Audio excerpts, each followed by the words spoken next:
Welcome to the Retro Video Store Podcast.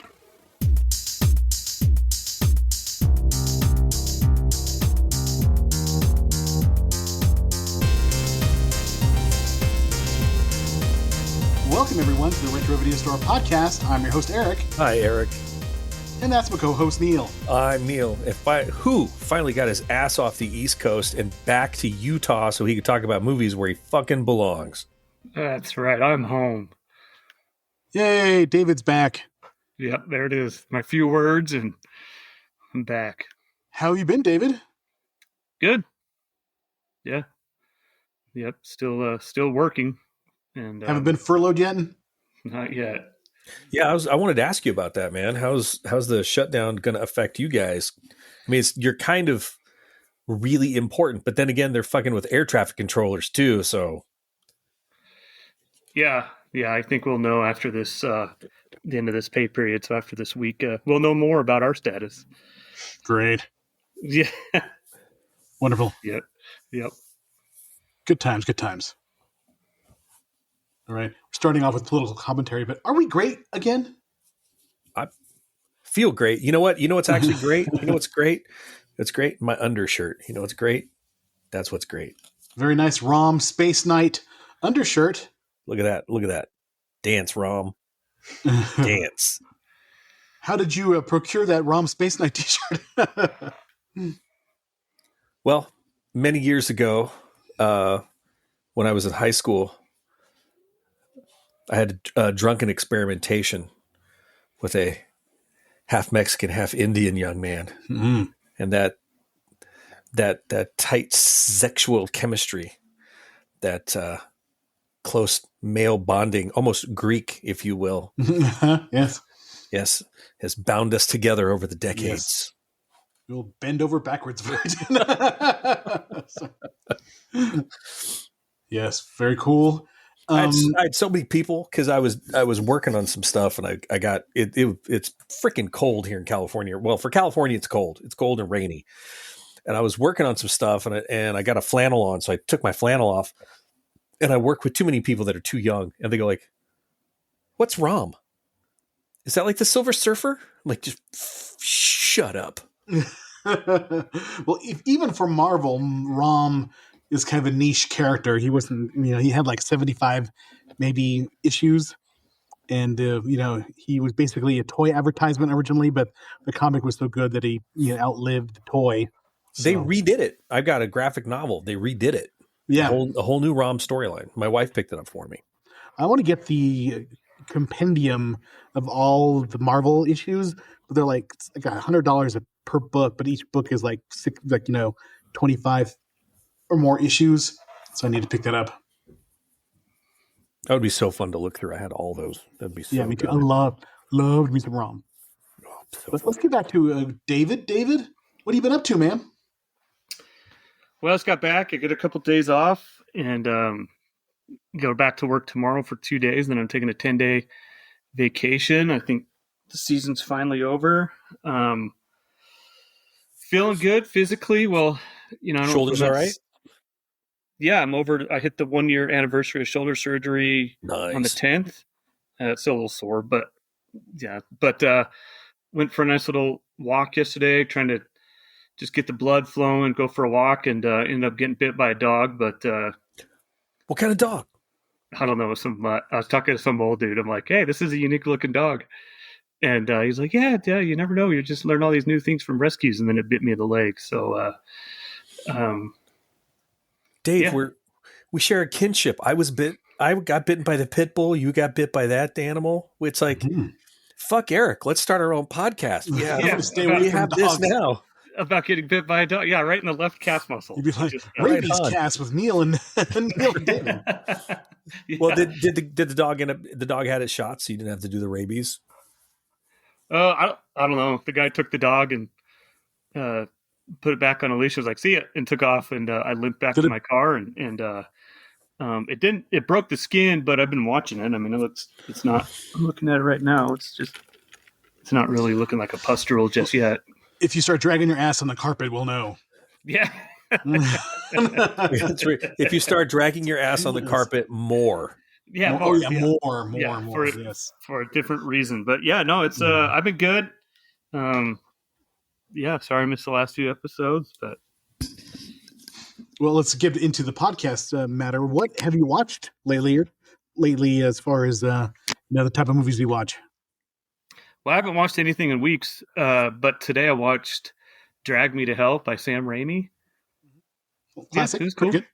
Yeah, haven't finished it yet, but definitely a lot of same special effects and sounds and stuff that you'd think from the Evil Dead, which super sad I missed last week's episode because that movie kicks ass. And Yeah, very good.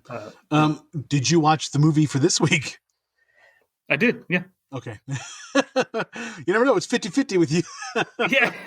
No, I actually sometimes did you're watch. sometimes you're watching it as we're talking about the podcast and, giving us live feedback. So No, yeah, I did watch it this morning. Started my day off by drinking a nice thing of Pinon coffee from New Mexico, and I watched this shitty movie.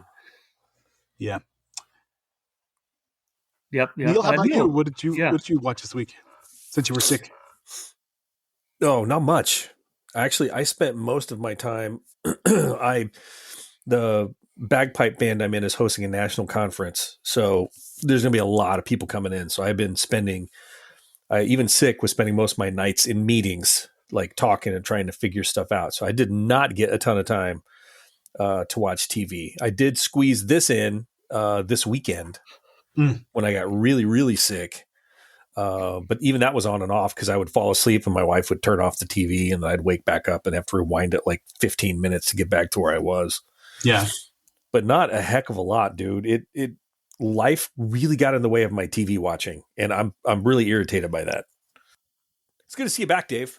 I'm back and I'm really excited to hear what Eric watched this week. Thanks, David. Damn it, Dave. I watched a lot of horror movies this week. It is October, so on TV there is a shitload of horror movies. So I wind up watching a little bit of a lot of stuff. I did watch all of Scream 2 yesterday, and I cannot watch Scream 2 without thinking of the first Scary Movie. The first Scary Movie has ruined Scream 2 for me because they make fun of it so much. But it was better than I remembered. It's still not great, but Scream as a series is not bad. I'd say 3 is still the weakest link of the series, but I really like Scream 4. I think Scream 4, for some reason, after the original, is my favorite out of the 6 movies of Scream.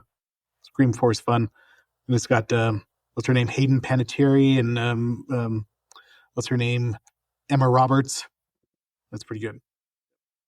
Also, I watched Prometheus for the first time in a long time, and that also was better than I remembered.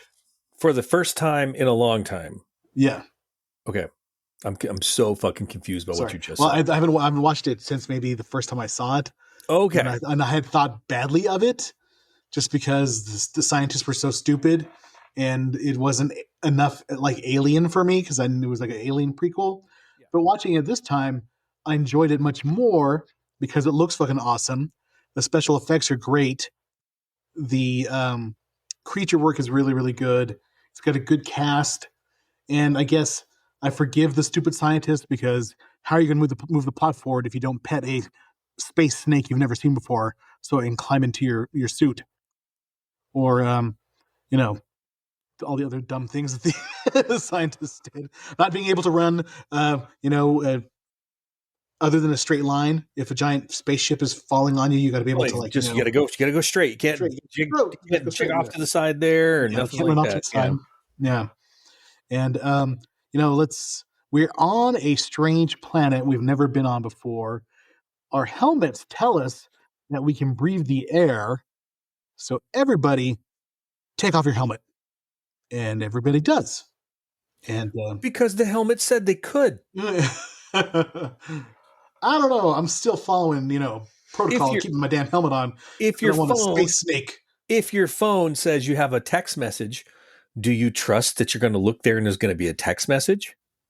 Yeah, but that's not the same as you could breathe in some alien spores and then get infected, just like they do in Alien Romulus, where everybody's running around the space woods. Another alien movie that has dumb people in it, but they're, there's these little space spores coming out of the ground and they're breathing them in, and then everything turns to hell. So Space snakes, space spores, yeah, just space in grouchy general, old dude. yeah, but it was much better than I thought. I remember it being.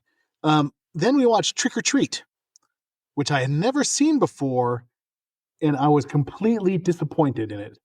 The one that was in like 2013 or whatever it was, the one with that it's like supposedly vignettes or like 4 different stories that weave together. And it had some good ideas, and that little Sam, the pumpkin-headed kid, is kind of cool, but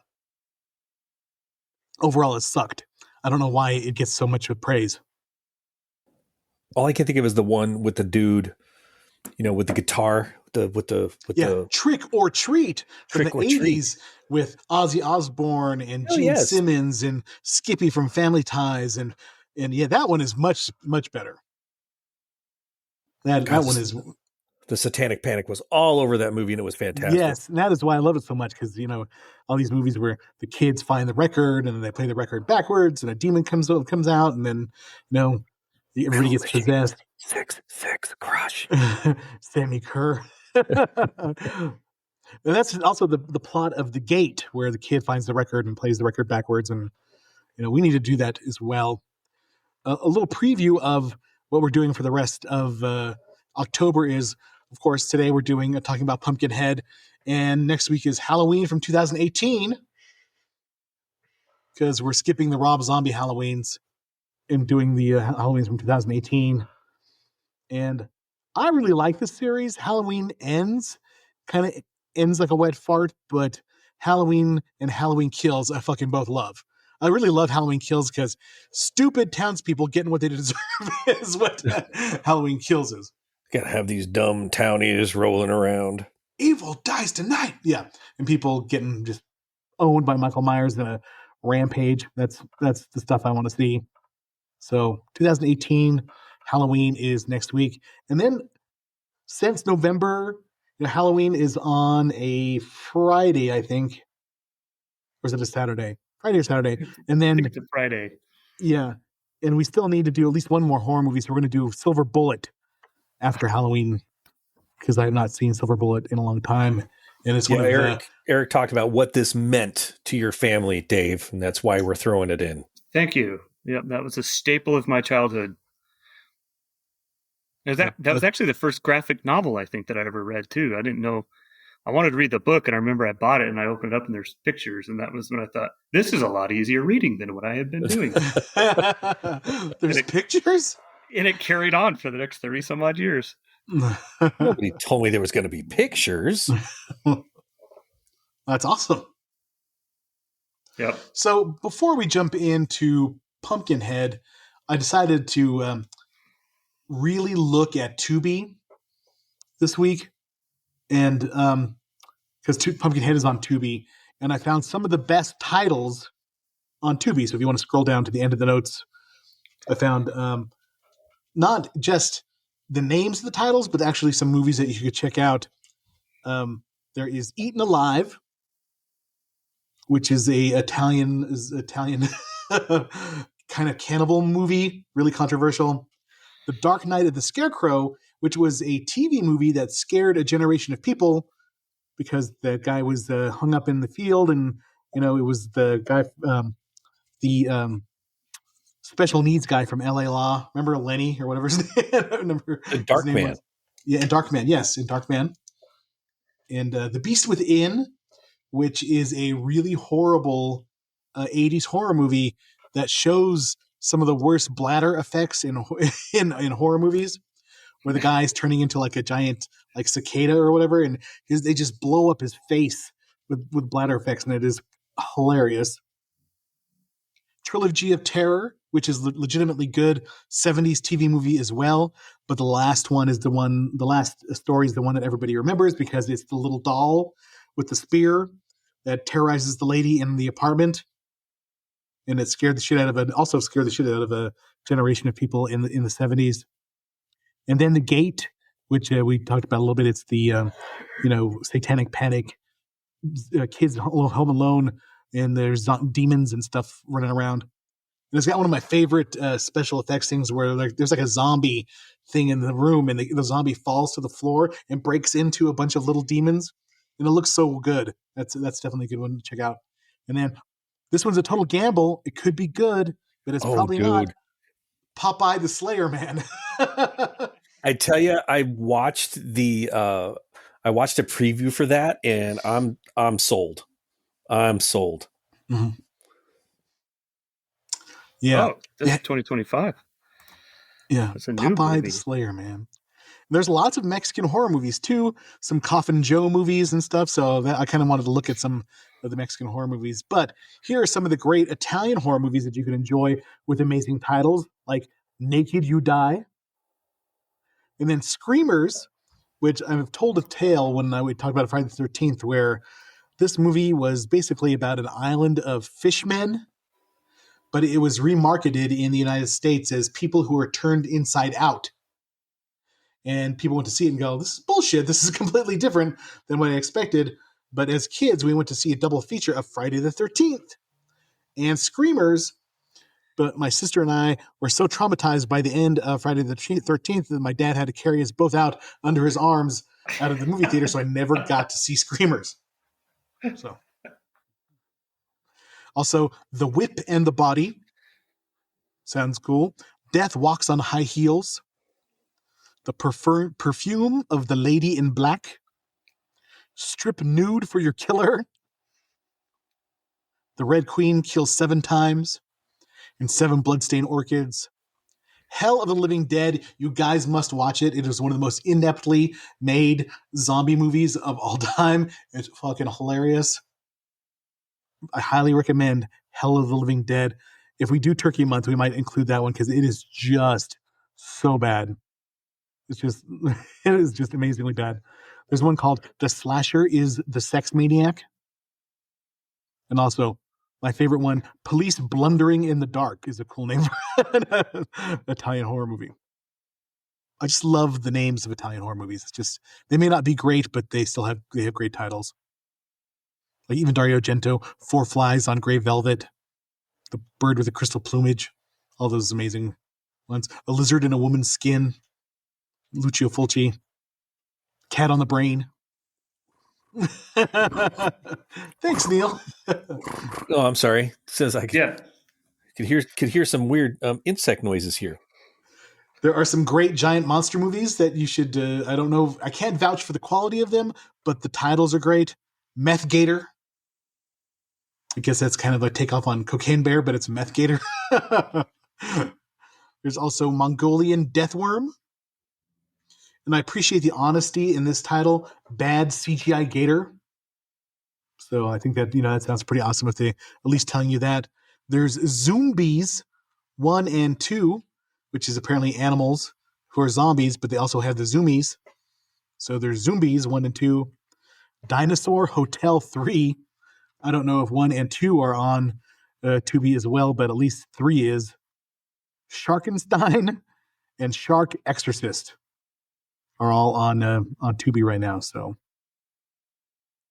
thank you, Tubi, for being the most entertaining free streaming service. On Instagram, people post videos of these Tubi original movies, and they're aimed at the African American audience, but they look so ineptly made and so unintentionally hilarious that it makes me want to watch them. So yeah, if your algorithm on Instagram is like mine, it's very entertaining. Well, I think you know what my algorithm is because I keep sending you those videos. Yes, Neil likes really bad singers. Embarrassingly bad singers. I just love the lack of self-awareness. I just love it. Just out there belting it out. Just not a care in the world. What is it with that Evanescence song that people love so much? The one that's so popular. What the hell is it called? Oh, the Wake Me Up Inside or something like that? Wake Me Up Inside. Yeah, what is that called? Oh, Evanescence. It's their biggest song. Why can't I think of it right now? I'm going to call it Wake Me Up. Yeah. Wake Me Up Inside. Keep singing it. I don't think it's going to come to you, but you can keep singing. No, I'm going to look it up. I'll look it up. Yeah. Bring Me to Life. Oh, Bring Me to Life. It was a rough era in music. Yeah, well, it was a very rough era. Early 2000s emo kind of stuff. So, all right, we've stalled long enough. Let's talk about Pumpkinhead. All right, so I was so disappointed and angry. I turned this on. I'm watching it, and I'm like, thought they're supposed to be like in Scotland or Ireland. Isn't there supposed to be some like giant monolith?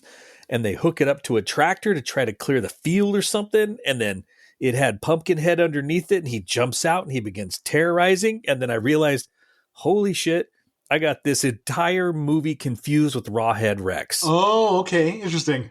Yeah. Mm-hmm. So I was sitting there a little pissed off because I was looking forward to Rawhead Rex, and I'm thinking about Clive Barker stories and all of this stuff. And then I get friggin' Pumpkinhead. Yeah. And Pumpkinhead is such a simple movie that it's kind of dull.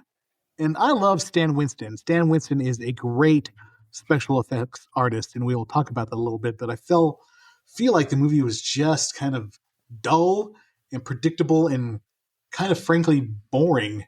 And I had a hard time sitting through the 86 minutes of this movie. David, how about you? No, I agree. It was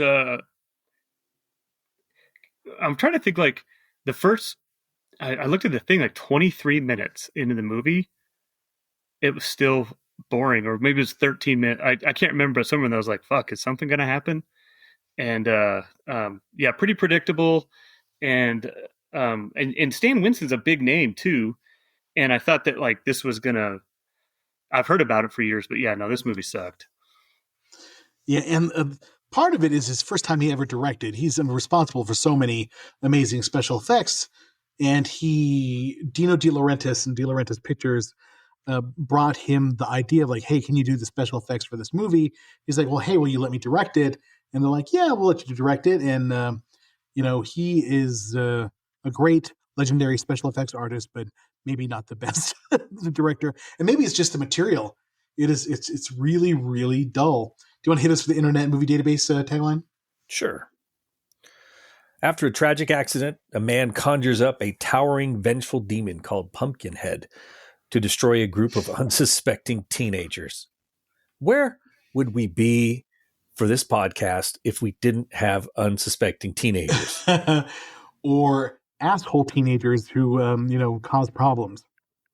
Unsuspecting teenagers and asshole teenagers make the horror movie world go.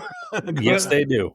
There were so many stereotypes like right away in this movie with like the going to the small like roadside thing, right? How many times have we seen that movies where a group of teenagers stop at this small grocery store or gas station? Pancakes! Yeah, exactly. Yeah, well, that's even in the new Friday the 13th reboot. It's in Cabin Fever. It's in a lot of movies where, these young kids come in and they offend the locals somehow with their big city ways. And one thing that bothered the shit out of me out of this movie, one thing that really bothered me in the movie is I hated that 20s style squalor that the hillbillies lived in. This movie geographically made no sense to me. It's like, okay, we're kind of like in a semi-arid environment. It looks like we're in Southern California. It's got weird kind of Arizona-ish vibes at one point. And then the next thing you know, we're in the woods, and then we're in the bayou, and then we're back in the woods, and then we're back to some like semi-arid desert kind of thing. Bizarre. Yeah. And I hate when you have like a deep, deep South setting. I hate the music that they use. It's all slide steel guitar or a dobro or whatever they call it, and then just rattlesnake chimes and harmonica and stuff like that. God, I hate that type of setting. Why did your whole accent change? Rattlesnake chimes and harmonica? Rattlesnake chimes. You ain't from around here. You don't know the ways of the people of the hills. That kind of stuff, it just drives me nuts. Can I say something about accents? Yes. So I was at had to fly out of Providence on this last assignment. For some reason, they kept that happened. But so the next morning, I'm waiting at the Providence airport, just hanging out, and some employees were unloading some small boxes. And some lady was there, and she knocked over some boxes of restocking M&Ms or whatever for something. She, yeah, your mother's a whore. She said that to the box. Just that makes my day. It's like 6:30 in the morning. I'm in Providence, Rhode Island, and this lady's calling, your mother's a whore. So that's great. Amazing. I can't do the accent the best, but in the nice Boston Boston thing. Boston. Everybody sound like Peter Griffin? Yep. Yeah. Anyway, I hate that sort of stuck in the Depression era, overall wearing unwashed hillbilly kids in the back of a pickup type movie. And this had a lot of it. A lot of it. It was a very stinky looking movie. Yeah, everybody looked like they smelled awful. Drinking some of that moonshine out of a jug. They have little X's on it. Doing a little hand bone dance to a banjo. So let's talk about Stan Winston a little bit, though. He died in 2008 of cancer at the age of 62, but he really, really, really did some amazing movies. And it's kind of sad that the Stan Winston Effects Studio closed shop after he died. But he has worked on some of the greatest stuff. The fun thing, I was watching a documentary about his life before the podcast started recording, and he did that movie Gargoyles. Remember that TV movie in 1972, Gargoyles? That scared the shit out of me as a kid. Yeah, the shit out of me, because there was like these people who lived in like California or something like that, and there was a big bunch of gargoyles and eggs in the hills, and they look scary to me back in the day, and that he was responsible for that. He did a lot of stuff in the 70s. He did Dracula's Dog, but then he did The Wiz with Michael Jackson and Diana Ross, and then he did the Star Wars Holiday Special, where he designed the Wookiee suits for that terrible piece of pop culture. And then he started doing B movies, The Exterminator, which is a 1980s American vigilante action film. Heart Beeps, which is a really bizarre movie with Andy Kaufman and Bernadette Peters where they're robots. Do you remember that, Neil? Heart Beeps? Yes, I do. So weird. That was one of those movies that was on Showtime, and you're like, what is this movie?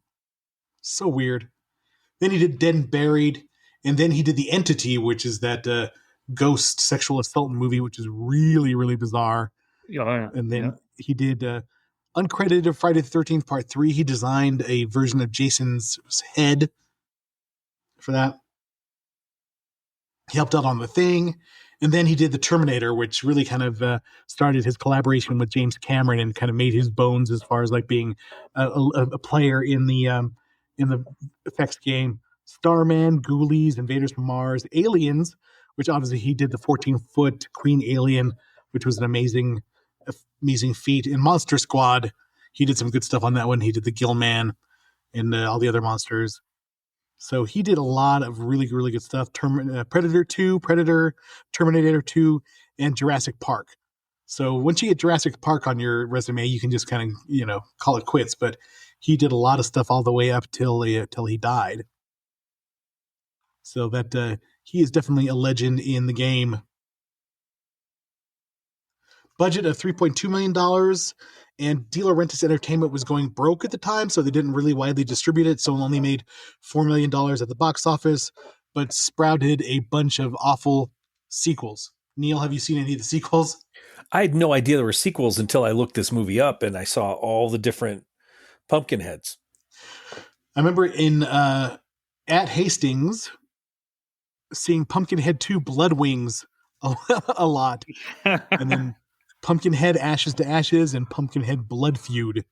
That's 4. Pumpkinhead 4 is the Blood Feud one, right? Yeah. They were released on Sci-Fi in 2006, 2007, Pumpkinhead Ashes to Ashes and Pumpkinhead Blood Feud. There was also a comic book and a video game, first-person shooter for Electronic Arts back in 1995, which I do not remember in any way at all. So, yeah. Not even slightly. The only person that I I've ever seen in any other movies is Lance Henriksen in this movie. He was the main character, right? Yeah, he was the dad. And Lance Henriksen has been in a shitload of movies, and he's 85 years old and still kicking. I did not know what a rough life he had. My wife was reading about him going into foster care, not getting a real complete education, bouncing from house to house, went to jail, was getting arrested for vagrancy all the time. I think he ended up joining the military at some point. I don't remember. She was trying to read all this while I was trying to watch the film. Said he was illiterate until he was the age of 30. 30, yeah, until That's 30. crazy. Yeah. That's crazy. The first thing I ever remember him in was in Damien, The Omen 2, is kind of like the guy at the military school who was kind of assigned to watch over Damien. That's the first thing I ever remember him in. And then, of course, he was in The Terminator, and then obviously Aliens as Bishop. That was one that really I remember vividly him as the character. Near Dark, Pumpkinhead, of course, Alien 3, and then Hard Target with Jean-Claude Van Damme. Hard Target. Yeah. The Color of Night. And he just loves to work. He's in a lot of movies. Some great, some good, some not so good. And he's still going, too. Like, he's got 2 movies coming out soon. One called, it's called One. The other one's called Awaken the Reaper. Yeah, so Scream of the Banshee. Ginger Clown. Kids versus Monsters, Fragile. Oh yeah, he just likes to work. I love how normally I'm the one who's trying to distract us from talking about the film, but to this time we don't even need to do that. Eric's just doing it all by himself. Yeah. Do you want to hit us with a critical consensus, Neil? Well, and there is a little bit of it. On Rotten Tomatoes, Pumpkinhead holds an approval rating of 50%. Based on 54 reviews, it gives an average rating of 5.5 out of 10. The consensus reads, with effects work and solid direction from Stan Winston and Lance Henriksen adding welcome gravitas, Pumpkinhead is a creature feature that stands a cut above. Dave Kerr of the Chicago Tribune wrote, as a technician, Winston clearly knows how to make a monster, but as a director, he's yet to learn how to bring one to life. Richard Harrington of the Washington Post wrote that the film has poor writing and acting, but is surprisingly polished for a B-movie. Chris Willman of the Los Angeles Times wrote that despite its poor writing, the premise is interesting, but it's not executed as well as Forbidden Planet. Empire rated it 2 out of 5 stars and called it a Friday the 13th clone with little atmosphere and no surprises. TV Guide rated it 2 out of 5 and wrote that the film's second half becomes tedious because of its overdone slasher formula. In 1992, a retrospective, John Nalick of the Los Angeles Times described it as a well-executed film in a genre that is littered with dim-witted slasher flicks. Bloody Disgusting rated the film 4 out of 5 and called it a gothic story of love, loss, vengeance, and redemption. One thing I love about specifically horror movie reviews done by horror movie fans is that they're so lenient on you could be like, Pumpkinhead, I'd give it 5 out of 5 stars. Like, what would you give a 1 out of 1 out of 5? Joshua Siebolt of Dread Central rated the film 4 out of 5 stars and wrote that the film stands as a timeless dark fairy tale. What did you just say? Yeah. Wrote that the film is too good to pass over despite its lackluster presentation. Nick Nunziata also criticized the 2000 DVD release and wrote that the film does not hold up. Nick Shager of the AV Club called it an endearing pulp film that lacks subtlety. Reviewing the film on Blu-ray, Ken Hanley of Starlog said that it is one hell of an impressive directorial debut. Writing in horror films of the 1980s, critic John Kenneth Muir called it a meditation on vengeance that is surprising and rewarding for its rejection of vigilante justice, a popular theme in the 1980s. Well, it's because partway through he realized he done fucked up because he's going to be Pumpkinhead. Yeah. So, let's talk about the plot a little bit. Of course, you got to have a prologue. our main character is young, and the kid, they're all staying in the cabin and stuff, and Pumpkinhead is wandering around and killing a guy who is obviously has done something bad. I don't know specifically what he did bad, but um, he's caught and killed by the monster. And the young Ed Harley, who's Lance Henrik's character, sees Pumpkinhead kill a guy from the window. So it kind of sets up the monster and what the monster's doing, and that people know it's out there and can be skipped over if they just ignore the fact that the monster's there. So, yeah. The beginning, the relationship between the dad and the son was done okay. The kid was cute. That he was a nice dad and stuff like that. So that part wasn't terrible. It's just the setting. Like I've said before, I hate that super rural setting. Do people live like that? I mean, this is 1988, obviously, so that's almost 40 years ago. But are people still live with wearing overalls and stuff like that? Okay, so having spent quite a bit of time in Oklahoma after my dad passed, I'm going to go with yes. Really? Yes. Because when I feel, maybe this is me, this is going to sound super mean, but when I think of like really poor rural people, I think of like Cookie Monster pajama pants and wife beaters and tank tops and stuff. Monster energy drink tattoos. I sure wouldn't want to be the guy that messes with us. Exactly. Riding bikes. Never see kids riding bikes anymore, but you see some meth heads and crack heads riding bikes. Maybe that's exclusive to the area that I live in. What a narrow little view you have, don't you? I must have a narrow view, yeah. So I'll say that having worked in many states now over my career, I will say that I have worked in some areas that have butted up right against people exactly like that. And I do. Oh, really? Yeah. I think it was like 2016 in Georgia on a fire. We were burning out a dozer line behind some houses, and literally the homeowners were like that. And the guy was outside drinking a beer, watching us burn off this dozer line right behind his house. And the next day his kid came out, torn up overalls, and he had a shovel and a hatchet, and he was going to come help us. And then the third day he came out with a gun and said he was going to help protect us. And that's when we had to call the supervisor and be like, hey, can we get this kid away from us? Like he literally was a little kid and he had a rifle over his shoulder. And there were just rednecks yelling at each other all the time. I'm like, this is Georgia. This is great. Pancakes. Yeah, it's great. Did he have a hound dog, a bloodhound? It's a true story. Yeah, he was out there chewing tobacco and with all of us and hanging out. And if you take a rifle out to help a federal fire crew, you might be a redneck. Yep. Nobody else wants to do their Jeff Foxworthy? Nobody? Just me? I'm trying to think of redneck jokes. If your porch collapses and it kills more than 13 dogs, you might be a redneck.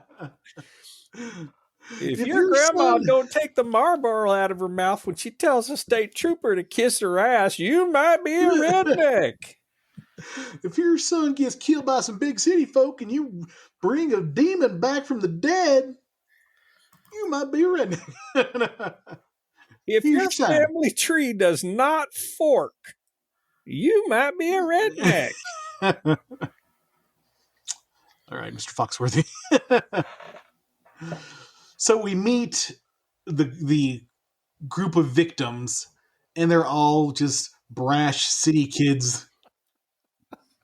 If someone yells "ho down" and your girlfriend hits the floor, you might be. All right, I can tell you're reading them. I looked some up, dude. Yeah. I looked them up. These I did too. Yeah. Oh.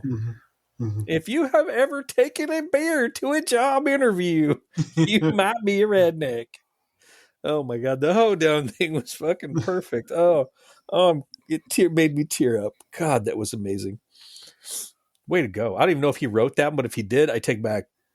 It was Blue Collar Comedy Tour. Hell yeah, there we are. You Larry have the 10 Cable Guy. Remember that when that was so popular? Larry the Cable Guy and what's his name? Jeff Dunham. Jeff Dunham. Yeah. Jeff Dunham still sells out the World Arena here in town when he comes to town. Apparently he did like a thing in Saudi Arabia. He went did a world tour. Oh, well, good for him. Yeah.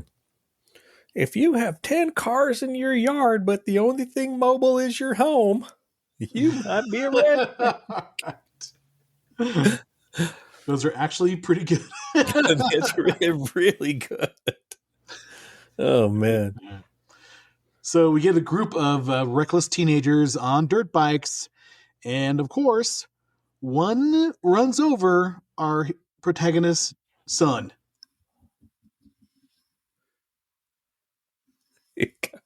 Yep. Got run over by a biker.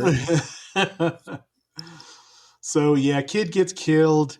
And the group of kids are like, oh, we got to cover this up. And nothing happened. And they leave one guy behind with the dead kid. And, Ed is super, super upset. And, he's just kind of like, I need vengeance. So he goes and seeks out the old lady in the woods who, gets him a pumpkin head. This part is actually the best part of the movie as far as... Yeah, it was. She was damn good. The lady that played the old hag. And that's the most effects heavy part of the movie is when you get to see, them, you do what you came. I mean, you get to see what you came here for is to see Pumpkinhead, not like the little, dried up body thing. And then he cuts Lance Henriksen's arm and gives him the blood. And then he grows up really fast and he looks pretty cool. And when it's lit well, it looks really cool as well. And what's going to happen? He's going to kill him some teenagers. And this, what's David looking at? There's somebody outside with a gun? Are the kids on your lawn again? Oh, yeah. Some more racket David outside. keeps suspiciously looking out his window like there's something going on out there. If you have ever been in a custody fight over a hunting dog, you might be a redneck. Is your baby mama outside? What's that? Says your baby mama outside? No. I got those cookies from the commissary just the way you like it. I even unwrapped it for you. All movie references all the time. Mm. This is the biggest problem, second biggest problem I had with the movie, besides it being slow and boring, is the fact that the kills are kind of bloodless. They're not very graphic. They're not very, you expect Pumpkinhead to be like ripping people's heads off or ripping people in half, or he just bludgeons them. He bludgeons them to death. Yeah, and it's not as cool as you would think it would be. What'd you think, David? With Pumpkinhead?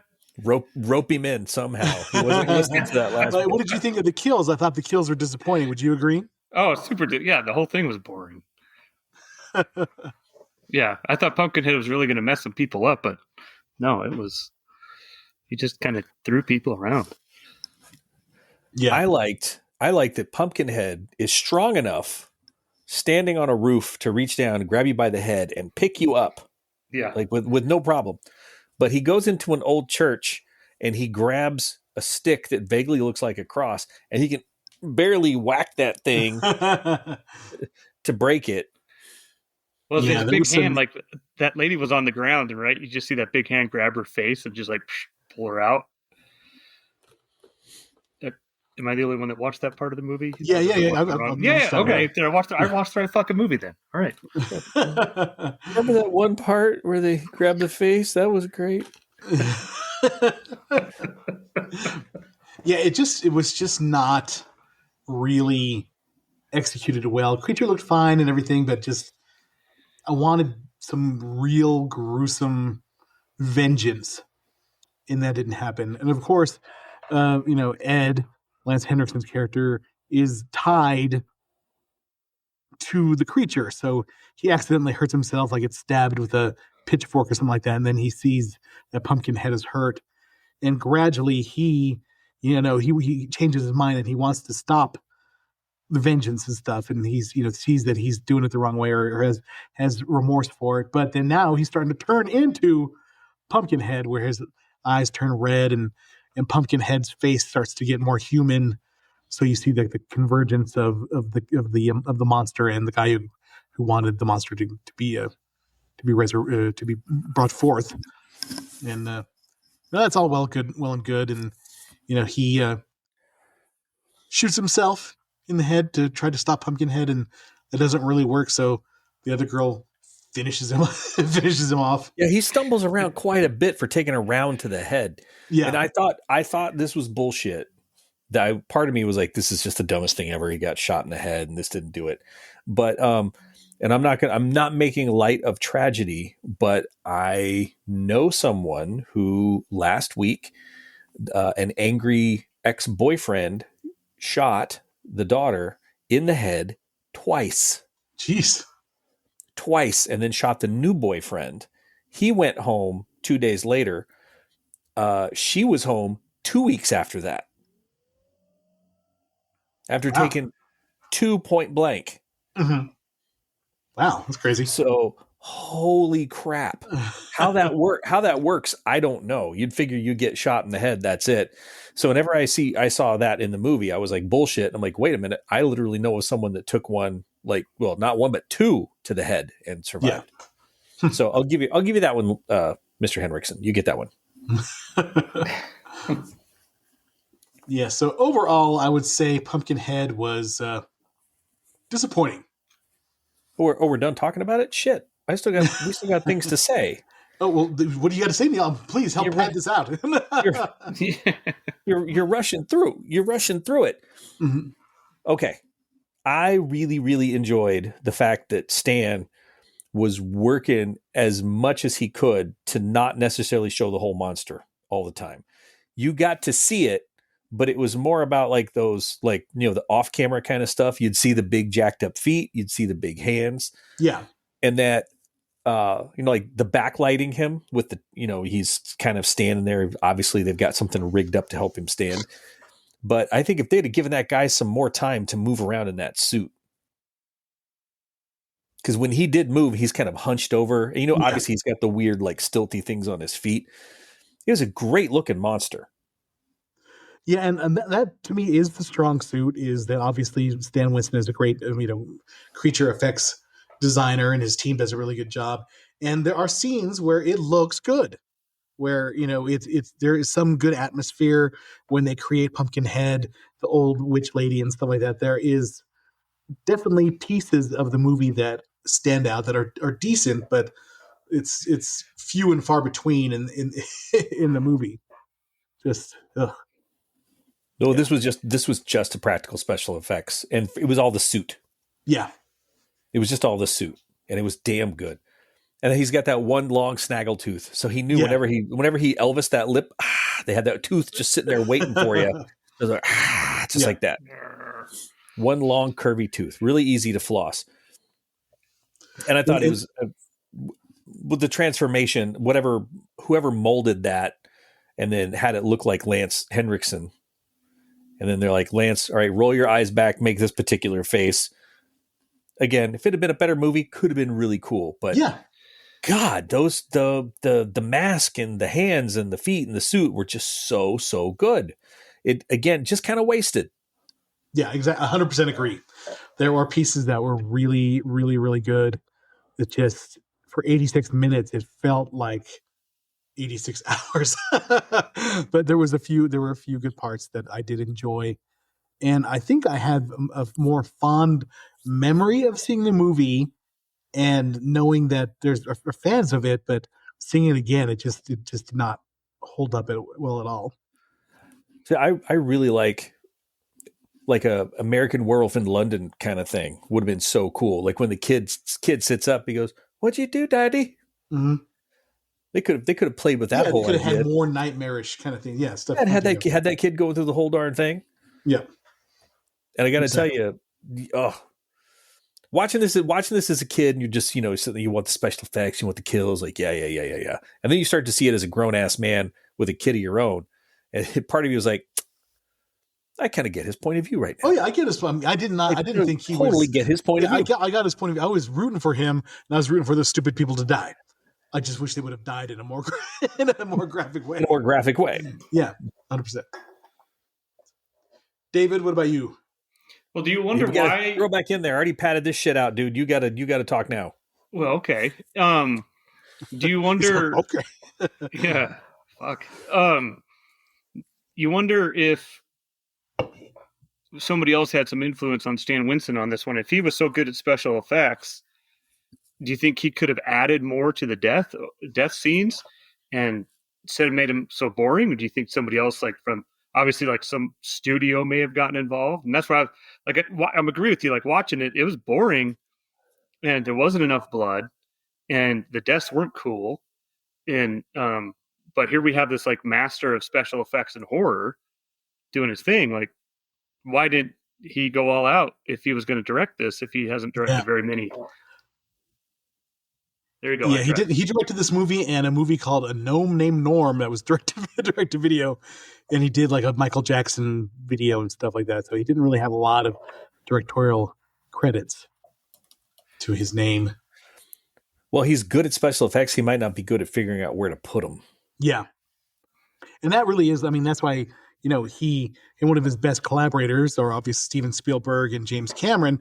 James Cameron knew how to use those Terminator practical effects and make the most out of them, just like he did the best of making. They only had 6 suits for aliens, but it feels like there's hundreds of aliens because it's all the way the way he presented them, how he shot them. So yeah, that makes the difference when it comes to the presentation of the movie.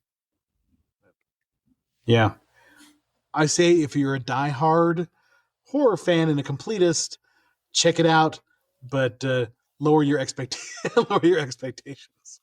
Well, it's probably worth watching once, right? Like, it's a title that's been around for years. You heard Pumpkinhead. I've heard it for years. I've never watched it. This is my first time watching it. Mm-hmm. I always wanted to check it out. I would say it's worth it. Like you say, if you're a horror fan, watch it one time, mm-hmm. and then never watch it again. How about you, Neil? This is not a movie to be set aside lightly. This is a movie to be thrown with great force. Yeah. Well, let's talk about some of the other movies from 1988. Bad Dreams keeps coming up. This movie is like a mystery slasher where the guy who's the head of the cult where everybody did suicide comes back and haunts people. That one's kind of interesting. Black Roses, of course, we talk about that one, has the great cover art, but it's just a stupid movie. The Blob, which we did an episode on, amazing. Check that one out. You should watch The Blob way more faster than you should watch Pumpkinhead. The Blob definitely deserves to be seen. Brain Damage, Cellar Dweller, Cheerleader Camp. Always love the Cheerleader Camp cover. It's iconic. Child's Play came out that year. That's another amazing movie we've done an episode on. Dead Heat, terrible movie with Joe Piscopo. Dream Demon, not seen that one. Edge of the Axe is a Spanish slasher movie. Elvira, Mistress of the Dark, that's a good one. Evil Dead Trap, which is a Japanese Japanese movie. Friday the 13th, Part 7, The New Blood, which is one of my personal favorites. It's got the greatest kill of all Friday the 13th movies, the incredible sleeping bag kill. Right against that. Boom. Yeah. Friday Night Part 2.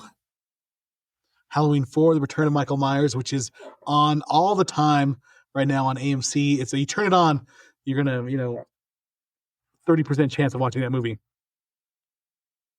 Still not great. Hellbound, Hellraiser 2, Hollywood Chainsaw Hookers, Killer Clowns from Outer Space, awesome movie. Lair of the White Worm, which we're going to do someday. I love that movie. Crazy Ken Russell vampire movie. Maniac Cop, we'll definitely maybe do someday. Monkey Shines, Necromancer, Night of the Demons, which we've done an episode on. Nightmare on Elm Street 4. Check that episode out. Phantasm 2, Rabid Grannies, Return of the Living Dead Part 2, The Serpent and the Rainbow, did an episode on, and Waxwork, Wood Chipper Massacre. Wood Chipper Massacre. Yeah. And Zombie 3, which is another super ineptly made Italian zombie movie. Super funny. There's zombie birds in that one. Zombie head in the refrigerator for no reason. Just waiting for somebody to open the refrigerator and attack them. It's worth checking out. Good stuff. Yeah. Do you guys have any? Well, I was thinking about this, and we're deep into almost an hour here, but I think next year, if you guys are up to it, we should kind of document a 31 for 31. We pick 31 horror movies and try to watch them during the Halloween season. I don't know if we can do them all in October, but at least try to watch them during Halloween time and give mini synopsis of 31 for 31. Mix in some new ones, mix in some bad ones, mix in some stuff we've never seen before, and talk about them. So we each come up with our own list of 31? Or no, we come up with 31.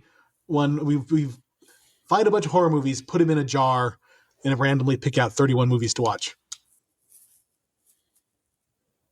Yeah, I'm down. Are you allowed to pick some of these films? And will any of them be Italian? Because if so, you draw one of those things. I will drive out to Colorado and I will slap you in the fucking face. There's so many good Italian horror movies that we haven't watched. I've yet to see one good one. We've watched a few. I've yet to see one good one. If that jar pulls out like, oh, Neil, look, it's a boom. You're going to hear 20 hours later, knock, knock, knock, knock, knock. Oh, my God, Neil, haven't seen. Ow, right in the face. It's directed by Giuliano Carminio. Rogerio Diodato. I'm going to tell my boss, I won't be in because I have to go smack somebody. I would be there and I'd come running to Eric's defense, like, you hit my brother-in-law. Hey, who do you think you're going to smack like it is? Yeah, smacking the Eric. Hey, I need you to have a sit down with Eric. We're going to have a little something, a little gabagoo. We just have a little sit down. Gabagoo. Yeah, I haven't talked to him yet. Have you seen that? Did I send you a picture of that Halloween costume? And it looks like it's a ghost, but it looks like it's a big piece of meat. Yeah, the gabagool. That would be so niche. I love it. The gabagool. Yeah. Yep, that's Pumpkinhead. Join us next week for Halloween 2018, which I'm sure we'll have plenty to talk about because it's actually entertaining. Sadly, Pumpkinhead was not. If you want to hit us up on the interwebs, you can go to our Buzzsprout page and send us a message. You can send us an email at rvspodcast222@gmail.com. And we're also on Instagram, which I actually posted to this week, and Facebook, which I actually posted to this week. So, yeah, we're trying to get us in there. If you want to contribute to the cause, go to buymeacoffee.com and look up the Retro Video Store and help us out. Thank you so much for this past month. We're doing really, really well. And it's been a good month. I was looking at the different areas we have North America, South America, Africa, Europe, Asia, and Oceania, which I guess includes like Australia and New Zealand and stuff like that. So all over the world, we have fans. I don't know why I'm laughing. Yes. How 4 people can have that many addresses? It's stunning to me. I love that somebody in Cupar, Fife. I'm not sure where exactly that is. I'm gonna look it up. In Fife? The town in Scotland. Yeah, that's Scotland, dude. They listen to us every week. So that is awesome.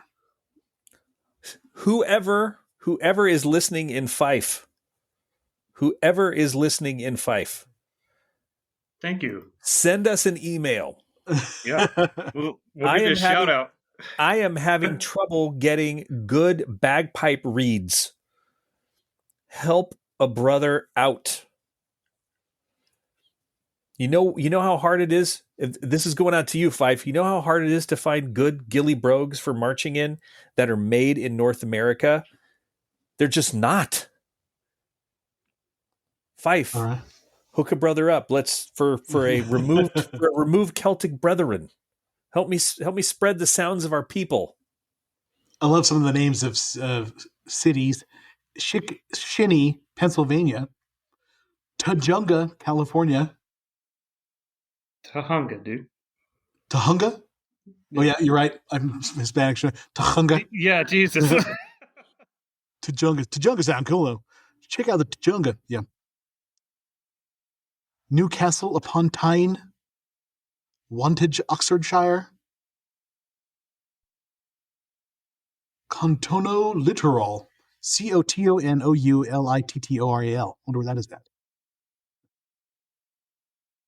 Pretty cool though. Thank you everybody for listening. We appreciate it. Check us out next week for Halloween. And thank you so much. David, what do you got to say? Thanks, everybody. Neil? I'm more than happy to watch 31 movies as long as none of them are Italian. Oh. All right. Thanks, everybody. Bye. Thank you for listening to the Retro Video Store Podcast.